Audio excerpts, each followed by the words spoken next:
How many of you are using AI agents or built AI agents? 1, 2, maybe 3. Okay. Okay, fourth one. Okay, good. Okay, so do you know that there is recent statistics that happened in the month of September wherein 95% of AI agents in production are failures. And this is a statistics by NANDA. NANDA is neutral AI and decentralized AI for a project that is designed to create protocols for internet agents. So based on their statistics, 95% of AI agents which have been moved to production are failures. And these are some of the news snippets that you can see, wherein in August 2025, a few of the retail outlets, McD or Taco Bell, so they have removed their AI-based food ordering system. Because one classic example, right? For Taco Bell, a notorious user have ordered 18,000 food cups using their AI agent ordering system. And similar thing happened with the McD as well. Okay, so these are some of the problems that happens on a regular basis with AI agents. So now, how many of you have chef in your home? So you have a chef in your home. Oh, you are a chef. Okay. So anyone else?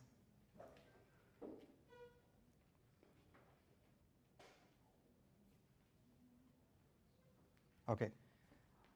So think of a situation, you hire a chef, so who can prepare breakfast, lunch and dinner. And on a fine day morning, so you get a very good continental breakfast, which is delicious. And on the next day morning, you get a dosa, which is good. How it will be? So you'll be frustrated, right? So you will be guessing it, what the hell happened? So why the chef prepared a burnt dosa and yesterday I got a delicious continental meal and I don't know what is gonna happen tomorrow. So it is like a black box. Your kitchen is like a black box and you don't know what your chef is doing. All you know is when the chef serves the meal for you. So this is what happens, right? So the same case happens with AI agents as well. So there is a key difference between what you develop as AI agents as a toy versus a tool. As a developer, we all have this FOMO, right? Fear of missing out, and we build a lot of AI agents. We work with LLM. The kind of AI agents that we build are typically a toy. It is not a production grade tool.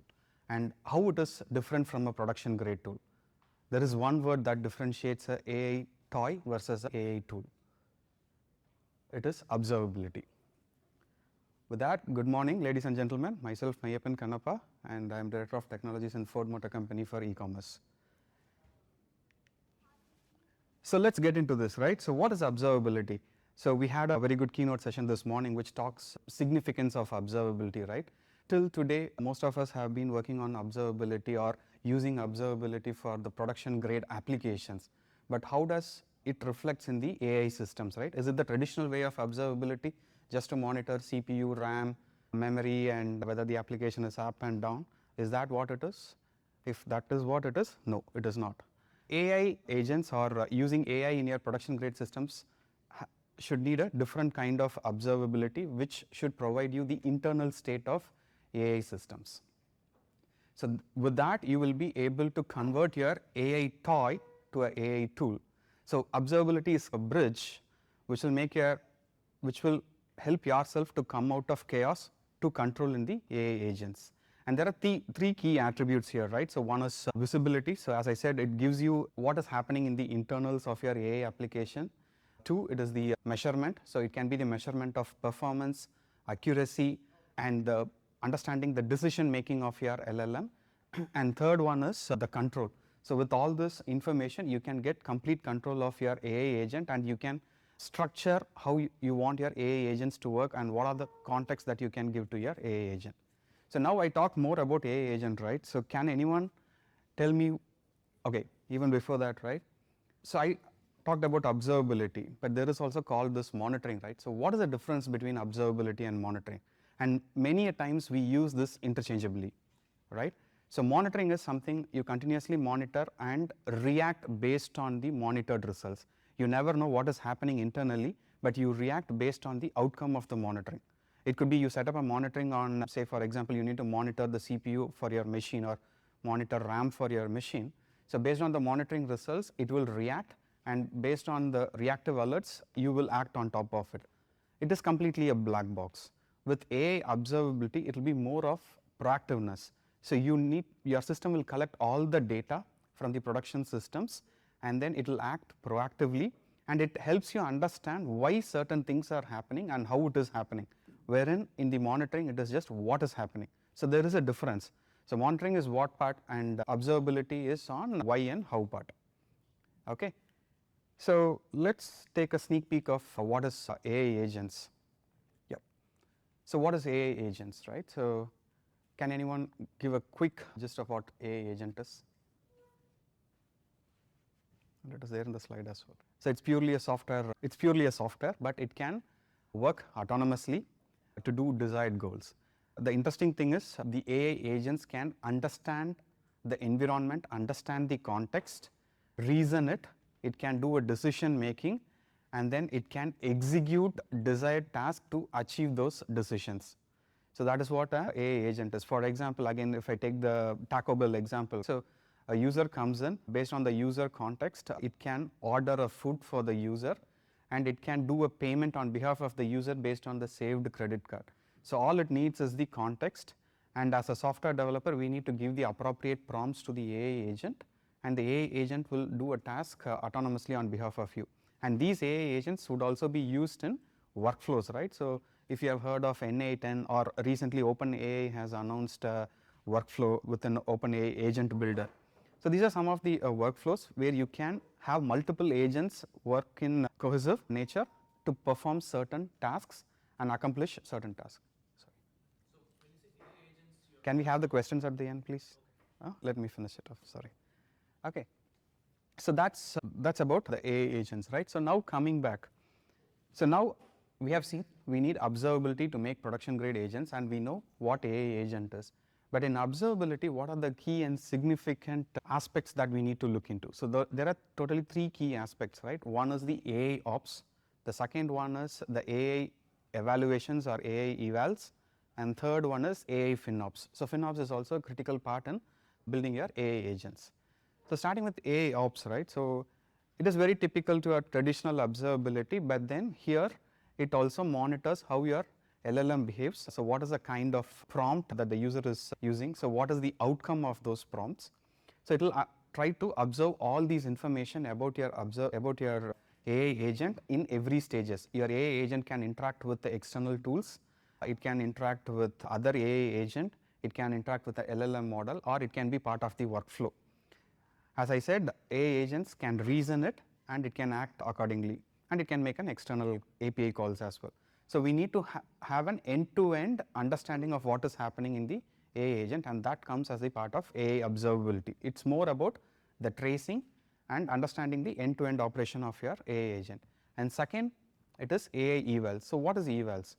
So let's leave off the AI agent, right? How many of you have used LLMs and have done a vibe coding? 1, 2, 3. Yeah, so many of you have done a vibe coding, right? So have you got any interesting results while doing vibe coding? Have you seen the AI or the LLM models hallucinate? 90% it hallucinates, right? So it typically happens just with LLM. Even in your normal chatbot, it happens, right? Then think of AI agent, and if you need to put this AI agent into a production, and it is going to answer your customers, or it is going to act as an ambassador for your brand interacting with the consumers, what happens if it hallucinates? There are a lot of news that you can see in the internet, right, about AI hallucination, AI bias, right? So these are trained models. If the information or the context is not given properly, your AI can hallucinate or it can be biased. It depends on the data set, correct? So now coming back to the AI agent, right? So how would you determine your AI agent is working as expected? How it is reasoning? How it is doing that decision making? Is it creating any toxic content? So all that will be part of AI evals. And third thing is AI cost ops or FinOps, right? So we talked about the first two part, and third one is the critical part. The LLMs are really costly, right? So we have open source LLMs, we have chat GPTs. And do you know how these LLMs are, the usage of LLMs are charged? Tokens, right? So there is a limit of tokens. So think of a situation, right, wherein a user comes in, uses your AI agent, copy paste something from the internet to do something, right? So you'll be charged for it. And at the end of the month, you will see a very huge AWS bill, right? So this is what happens, right? So how can you monitor that and act accordingly? How can you put some filters in between so that you restrict certain type of prompts without even reaching your AI agent based on the FinOps data that you get? So all those comes into the FinOps section of the observability. So these three are the key pillars in observability for AI or AI agents. Let's go in detail, right? Yeah. As I said, right, so the first thing, AI observability is about comprehensive monitoring. So where you can get an end-to-end monitoring and tracing of your AI agent ecosystem. And this AI agent is not going to work alone, right? So enterprises would have n number of microservices, and when you are going to embed AI agent into your ecosystem, it is not going to act separately, but it will be part of your ecosystem where you will have other set of microservices which can interact with these agents, or the agents can interact with this microservices using MCPs, the Model Context Protocol. So you need to have an end-to-end monitoring which cuts across these microservices, the MCPs, and then the AI agents. So you need to have that end-to-end traceability and then monitoring of these systems. So if something goes wrong, or even if the AI agent behaves in a different way, it could be because of the data that it receives from the Model Context Protocol. So only if you have a proper observability, you can understand where exactly it is going wrong. So that comes the AI observability, right? And AI evals, again, most of the AI evals gives you a score between 0 to 1. So for example, if we take hallucination, right? So you give an input and then you get a response. What will happen is this input and the response would be fed into another model, okay, like a chat model, and then we will be asking the other model to determine whether is there any hallucination or bias in this response for the given input. So in this case, the LLMs will act as a judge. So there is this concept called LLMs as a judge. So in this case, to understand whether your AI agent is hallucinating or it is toxicating or it is biased, it will not be with the AI agent. So as part of our observability, so we will get this input and then we will feed that into another agent or a LLM model to generate the toxic score or the hallucination score. And there are n number of evals, right? It could be about your toxicity, it could be your context awareness. So all those evals you can apply on top of the input and the output or the response that you get out of the AI agent. And third thing is about the FinOps. As you said, it is based on the prompt tokens, right? So how it is calculated. So it's okay, you are not using OpenAI or Google AI tokens. Maybe you might have a homegrown LLM model, the Hugging Face models, or you could use the Llama models, right, which are completely open sourced, and you might be deploying it in the production environment. But still, how would you determine a cost? To run this model, you need infrastructure, right? So you need to factor in how this model is going to cost you the infrastructure, and accordingly you need to determine a cost factor. So you can create a custom costing model for open source or custom models which is deployed in your ecosystem, and then you can monitor that as well. So for each of the prompt token, you can determine what will be the dollar value, and that can be configured in your AI's observability agent, and that would provide you a FinOps result for that as well, right? So with all this, you would be able to get a FinOps information for your AI agent. So based on that, you can act accordingly on how to, do you need to filter something or do you need to customize the context? In certain cases, right, so if you are using, especially if you are working in Ford, if you are using the Ford LLM models, right, even after 30 days, if you are going and using the same LLM model again, it will know the entire context. So when it knows the entire context, right, all this would be fed as a input to your LLM model, and the entire context would have a cost associated with it. So you need to make a decision. So what is the optimal time period till which you can have the context for that user stored in the memory? So if you are going to use it for a prolonged period, your cost is going to increase. Okay. So this is about AI FinOps. So before we go further, I just wanted to touch upon this Master AI because my demo is going to be based on Master AI and Langfuse. Master AI is one of the open source framework to build AI agents, not just AI agents. With Master AI, you can build AI workflows, you can do visualization, you can create MCPs, and you can also do agent routing. And basically, I'm a web developer, so I always prefer to have a TypeScript-based framework, and that's where I leverage Master. And I'm not a proponent of Python. Sorry about that. Okay, in the demo that I am going to show, I have used Master AI and I have built an AI agent. Okay, and this AI agent will have a tool call which will be like an MCP or an external tool call to get certain information from a third-party API, and then it will be providing me the result based on the information that it gets from the external tool call as a context and provides me a beautiful output. So that's this AI agent that for this demo purpose I have built using Master AI. And apart from that, the critical aspect is it has a built-in observability. So when you are choosing a framework to build AI agents, ensure that it has built-in observability mechanism and it has a number of integrations and adapters so that it can integrate with observability tools like Langfuse or Dynatrace or New Relic. So all these have integrators and plugins, right? So when you build an AI agent, it should have appropriate integrators or adapters so that all the data that your AI agent generates can be fed to these tools to generate the observability metrics that we talked in the previous slides. And today most of these tools and the frameworks uses the OpenTelemetry framework or the OpenTelemetry protocol, right? Which helps you to customize the level of information that you can embed into your AI agent development, which would help you to observe your AI agents in the production. Okay, so that's about Master AI, and I'll talk a few words about Langfuse, right? Because again, this demo is going to be based on Langfuse. So Langfuse, very similar to New Relic or to Dynatrace, it's a monitoring, observability and monitoring tool, very specifically for AI agents and LLMs, right?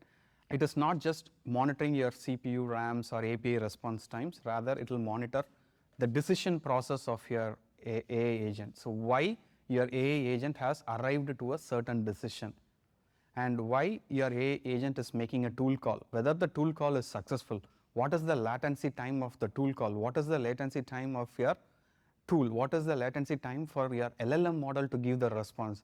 So you'll get all these traces including the latency times. It is very specific to the AI agents and it is open source as well. So you can host it on your servers and it is completely open source, and they also have a commercial version of it. Okay. So let me quickly show a demo, right? That's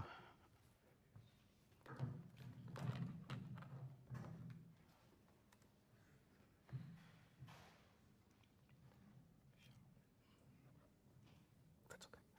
That's okay.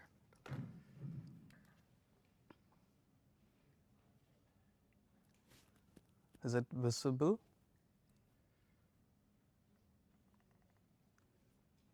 Okay, I'll just show you how to quickly bootstrap and integrate Langfuse with the Master AI framework, right? This is my AI agent with just 3 lines of code, right? So give a secret key, public key and base URL. You will be able to integrate your AI agent with Langfuse. Sorry? My Zoom. Okay.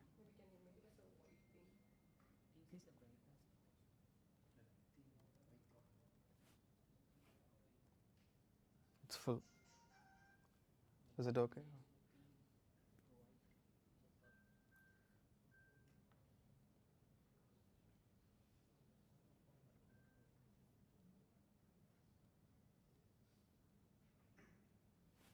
Better? Okay. So this is an AI agent. I named it as SREday agent, right?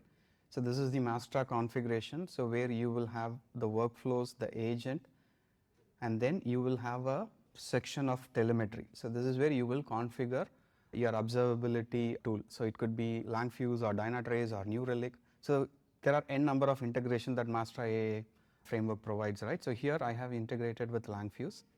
So these are the 3 key lines. So just add this to your telemetry configuration, and by default, what are the out of the box matrices and logs that Master framework provides, it will be streamed to the Langfuse exporter. And if you want to customize it, you can still customize it by adding your own data at each layer. So here I have, okay, so here I have few data which I want to customize and send it to the Langfuse exporter. So the bias scorer is something. For this demo purpose, I have created a bias score and I have mimicked input query to the LLM model and a response.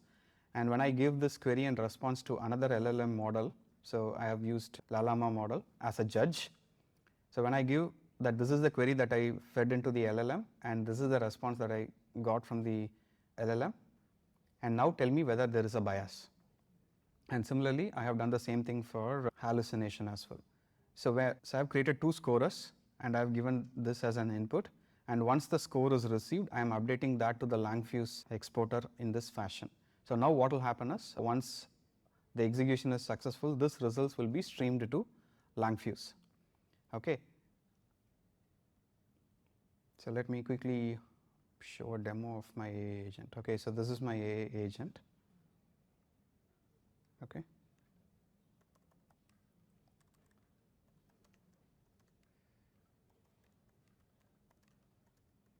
So how many of you are superstar fans here? Okay, very few. Okay.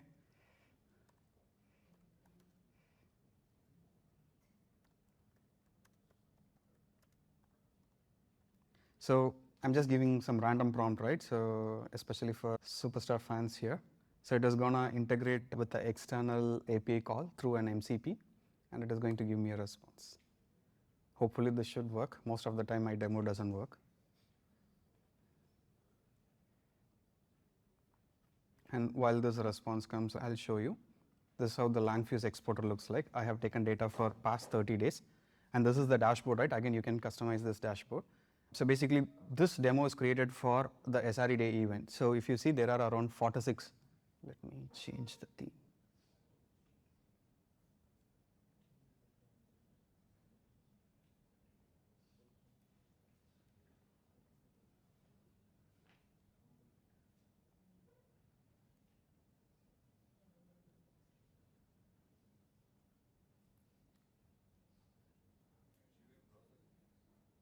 Sorry? Not sure. Okay.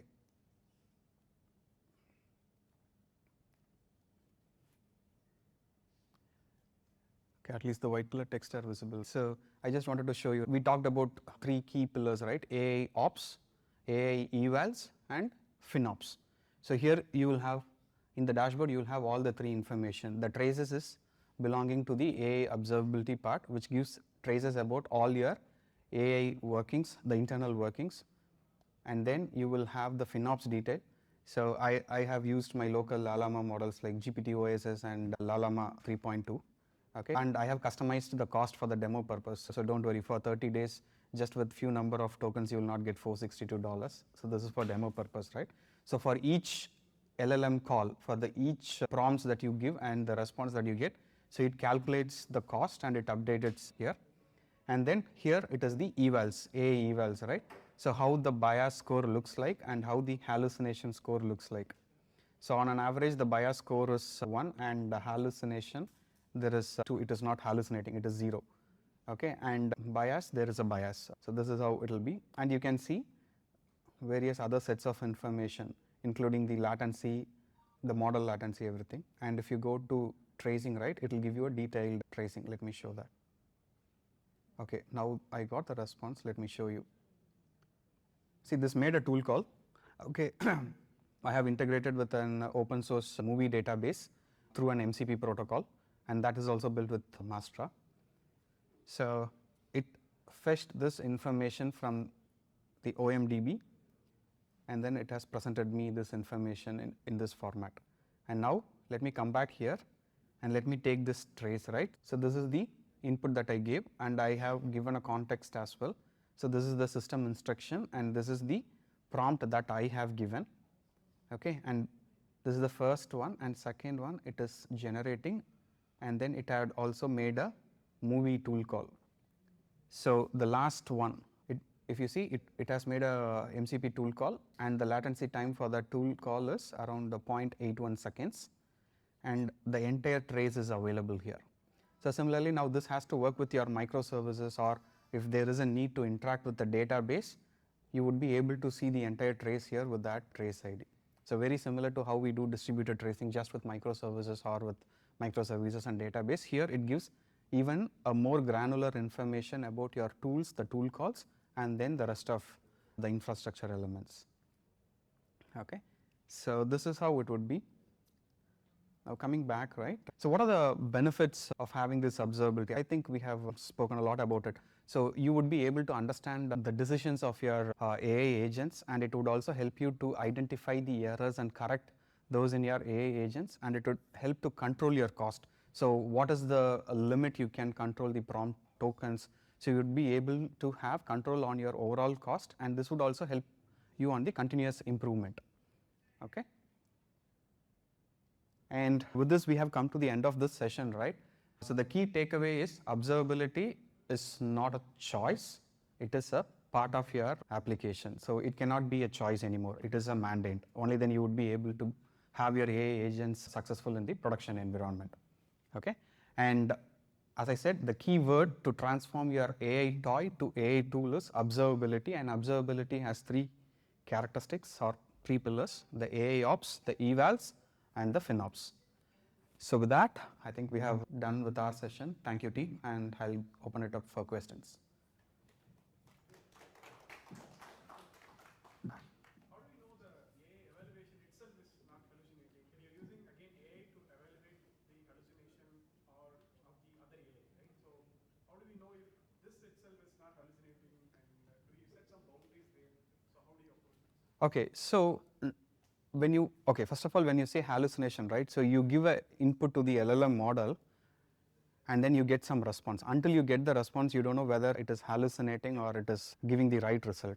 Now to the second LLM, I am not just giving the input, rather I am giving the response as well, so that it can take my input and match it again the response, and it gives you the whether it is hallucinating or not. So when you say response, you're giving that model's response only Correct, as an input, correct. not the ideal response that you want. Not the ideal response. You can even do that. You can even do that, but then Testing you will do. you will have a data set which you can integrate with CI/CD with the predefined questions and answers, and you can feed that into the LLM to get the results. But in real time, if you do that right, you will not know how the real user behavior for that AI agent would be.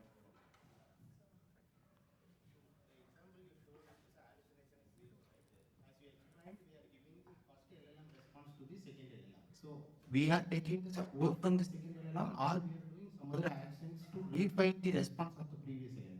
So we will not do any actions to refine the LLM with observability, right? So what we are doing is, I have an AI agent and I'm giving an input and I'm getting a response. Based on the AI agent, I can set my evaluations, and whatever as a user I give as an input to the AI agent, and the response that I get out of the AI agent will be fed to another LLM to evaluate against those scores. It could be toxic or hallucination or bias or reason, and based on the input and the response, it will calculate the score, and that scores will be rendered in your observability dashboard. And with that score, if I have to refine my AI agent, then it involves a engineering team into it. So based on these observability data, then you need to make a change. You need to modify certain things, the way how you get the data into the AI agent, the context data into the AI agent, or you need to validate the prompt that the user is giving. So all those would be part of the engineering team. It is not automatic actually.